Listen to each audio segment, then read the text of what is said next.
Welcome back to another episode of The First Team for another scouting report episode. I'm Joe DeLeone, joined by Ryan Roberts. And as we did one edge prospect show, today we are doing a second one, that being for former top recruit JT Tuimoloau from Ohio State, and then Washington's Braylon Trice. So both these guys, Ryan, I think that they're on very different ends of the spectrum in terms of the impact that they're going to provide early on. Both are good football players, but just off the bat, as we kind of had some off-air discussions, I am much higher on Trice than I am on Tuimoloau. And I think my expectations were a little too high just based on the general national conversation on JT that has kind of been pushed out there lately. Yeah, I mean, I think it makes sense. I would say this though, Joe. I mean, when we're comparing both players, the reason that these two are kind of put next to each other in this conversation is one, they're almost identical size. I mean, JT is listed at 6'4", 271. Braylon Trice is listed at 6'4", 267. Both guys are much more power-based technicians than they are bendy guys. So I think there's going to be an interesting conversation as far as nuance, but there's also going to be an interesting conversation versus, I mean, we're talking about one kid that's going to be a fifth-year senior this year, and we're going to talk about another kid that is going to be a true junior. So there's a little bit of an age gap here, which I think we do need to consider that when we're kind of deciphering both players. Yeah, and I think that experience definitely shows up on tape often when we watch both of these guys, because one has good hands and knows how to use them, and the other one, I didn't get that same level of technical refinement. But starting us off with JT Tuimoloau, probably going to butcher his name. Everyone who watches college football knows that is probably one of the hardest names to pronounce. But Ryan, before we get into the breakdown, you always seem to have notes on these guys. So what do we know about JT Tuimoloau? Well, funny enough, another conversation piece is that we're talking about a Washington edge, and we're also talking about a kid that came out of Washington. He was out of Edgewood, Washington, Eastside Catholic, 5-star recruits. I mean, pretty much immediately was thrust into opportunities to play. I think he had 4.5 tackles for loss as a true freshman in 2021. So he's been a part of like this weird edge rotation over the last couple of years, Joe, which I think kind of clouds a little bit of the production for JT to a degree, because he's working with guys like Zach Harrison, like Jack Sawyer, like Javonte Jean-Baptiste that transferred to Notre Dame this offseason, like Tyler Friday. So this is one of those situations where they rotate so much that I think the production kind of hasn't come to the forefront, but he was named All Big Ten Conference first team as a sophomore in 2022 and a former 5-star recruit. So there's obviously some back into his name. Also in a 2020 shortened pandemic season in basketball, he was also an 18-point per game guy and 8 rebounds per game, playing both guard, forward, and center. So this is a multi-sport athlete coming out of high school, man. And I think some of that shows up a little bit. I think it does show up a little bit. The recruiting aspect of this, so he didn't play his first year, and then as soon as he had that big game against Penn State, everyone was saying, "Oh, their top defensive recruit from that class has finally showed up. They're finally here." He's playing up to that expectation of what everyone thought. I will say though, Ryan, I think that for his production after that game, he didn't really live up to that billing that was brought to him after he had 2 interceptions. He had the 2 sacks, I believe, because he finished the season with 3.5 sacks. Not a lot of production. I know that there is a rotation of a lot of different guys that were worked in on that Ohio State defensive line. But again, the production didn't really fit up to what we were starting to talk about. I almost feel like, and I'm not trying to knock JT, I just want to set realistic standards for him, because I feel like after he played that Penn State game, our thoughts on him stayed the same. They didn't realign with where he's at, which is, I think he still has a lot of work to get done before he reaches that expectation and the level that people are describing him as a top 15 pick. I don't think this is a top 15 pick. I think he has stuff that he definitely needs to work on, and we're going to kind of break that down. But I don't know if you agree with me in that same sentiment. I just feel like that Penn State game, we were so hung up on, we were so hyped up on that we let, and this happened for me too, we let that performance impact our thoughts on him and putting him in that top tier category very early on. I think there's a lot of layers to this conversation, honestly, right? I mean, for one, Joe, I think that there is something to be said about there's a conversation point between upside and production, right? Upside is what you haven't quite seen yet. It's what something could get to, what a player could achieve. And then production is obviously the actualization of that talent that the player has. We've seen a little bit of production. I mean, the kid did lead the team in tackles for loss this year for a pretty talented defensive line. But I do think that there is a subtle nuance to this conversation because one, he's playing with a lot of future NFL dudes. I mean, Zach Harrison went in the third round. Jack Sawyer is going to get drafted next year if he decides to come out.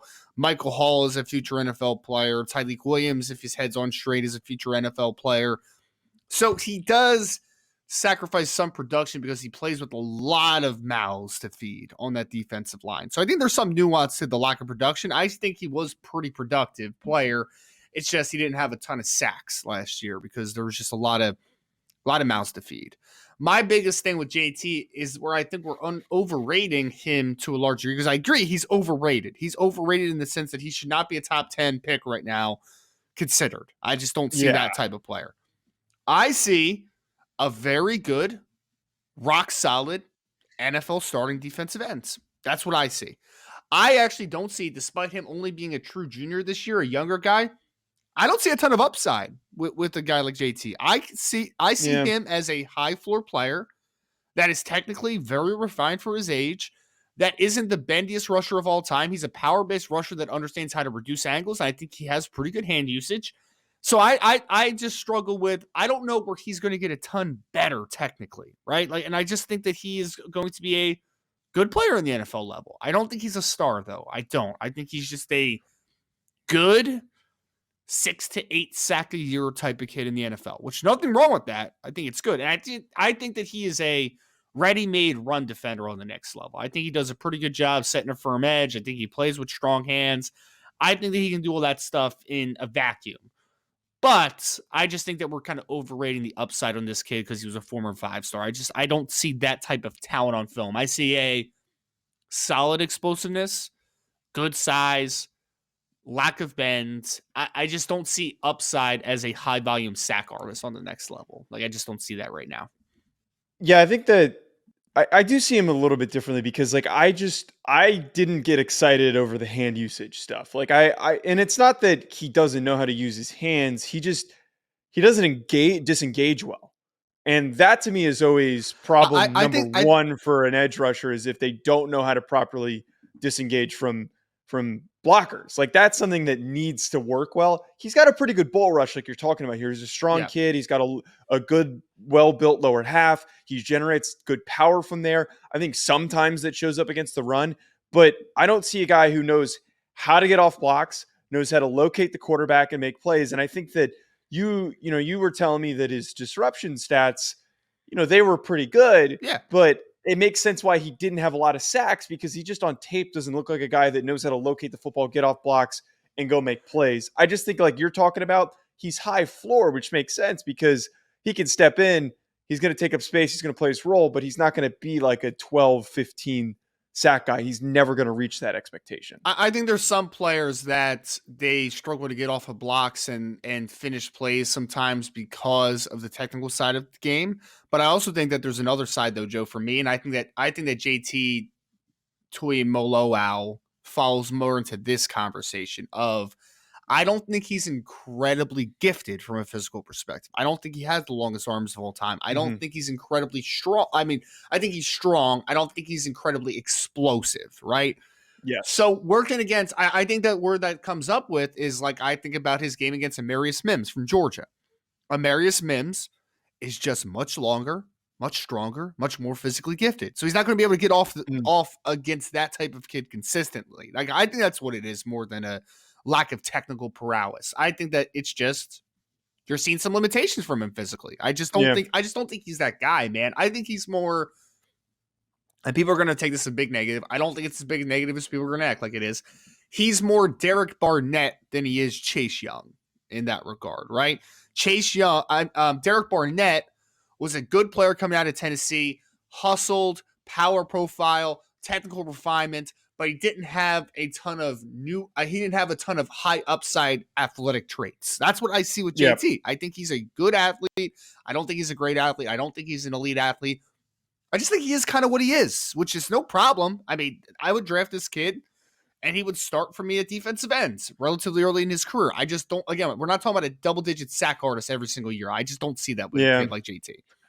What is kind of funny is that like he's such a highly recruited kid, and sometimes like when we talk about these highly recruited kids, it's like they're twitchy, but they haven't really figured it out yet. And it's kind of like the Dallas Turner conversation that we had, but GT is just the complete opposite. He's consistent. He's Well, consistent. there are some recruits though that get slightly, I don't want to say overhyped, but like they are the high caliber recruits they are because they're more physically advanced than some other players their Yeah. age, right? Like that happens all the time. How many offensive tackles miss going from high school and college just because they were men amongst boys as seniors, but the problem is that they had already hit close to their peak physically.